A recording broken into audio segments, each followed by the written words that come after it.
பேரறிஞர் அண்ணல் அம்பேத்கருடைய 69வது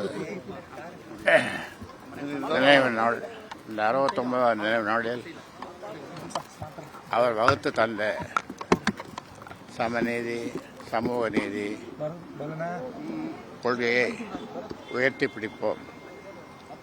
அவரை போன்ற ஒரு தலைவர் தோன்றவில்லை என்று சொன்னால் இந்தியாவிலே ஒடுக்கப்பட்ட மக்கள், பட்டியலின மக்கள், பிற சமூகத்து மக்கள், ஓபிசி என்று அந்த மக்கள் கல்வியில் வேலையில் சேர்ந்திருக்க முடியாது. அவர்கள் ஆடு மாடு மேய்த்து கொண்டு தான் இருந்திருக்க வேண்டும். அந்த வகையில் இன்றைக்கு உலக பேரறிஞராக அண்ணல் அம்பேத்கர் திகழ்கிறார்.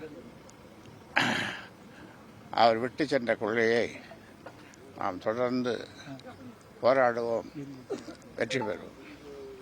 நீதிமன்றத்தை அடுத்து எப்ப நாட சிவில் நீதிமன்றத்தை நாட சொல்லி டெல்லி உயர் நீதிமன்றம் உத்தரவிட்டிருக்காங்க. நம்ம அடுத்த நடவடிக்கை நம்ம கட்சி ரீதியான சட்ட ரீதியான வழக்கு உரிமை நீதிமன்றத்தில் எப்போ வழக்கு தொடுப்பின்னு கேட்கறாங்க ஐயா. அது நாளைக்கு தெரியல.